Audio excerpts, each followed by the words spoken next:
समूरे मुल्क में आम वापे जी शयुनि जी ख़रीद ऐं विकिरे लाइ जुमा बाज़ार लॻाया वञनि था, पर सखर में जुमे ॾियारे अहिड़ी बाज़ार लॻाई वई आहे जिथे फ़क़्ति गाॾियुनि जी ख़रीद ऐं विकिरो थिए थो। उन हवाले सां वीडियो लिंक ते मौजूदु आहे धरती टीवी सखर जो ब्यूरो चीफ जावेद जतोई। जी जावेद, आगाह कंदा।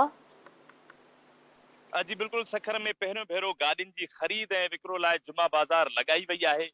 गाॾियुनि लाइ लॻायल जुमे बाज़ार में कार, जीप, मोटरसाइकिल समेत हर मॉडल जूं नयूं पुराणियूं गाॾियूं विकिरो लाइ आंदियूं वयूं आहिनि। जहिड़ी रीति कराचीअ में हर हफ़्ते आचर बाज़ार लॻाई वेंदी आहे, साॻी तौर सखर में बि गाॾियुनि जी ख़रीदारी ऐं विकिरो लाइ अॼु जुमे बाज़ार जुमे ॾिहाड़े लॻाई वई आहे। इन ई हवाले सां वधीक ॻाल्हि ॿोल कंदासीं गाॾियुनि जी जुमा बाज़ार लॻाईंदड़ राशिद अली खोसो सां।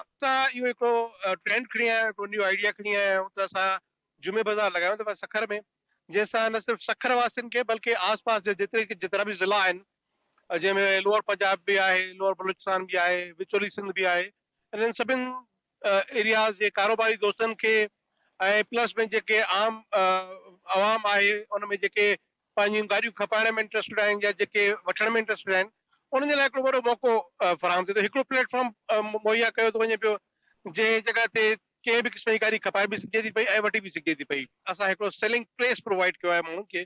उन जी मदद में असां रुगो 500 रुपया जेको आहे उहो एंट्री फीस रखी आहे मार्केट में एंटर थियण लाइ।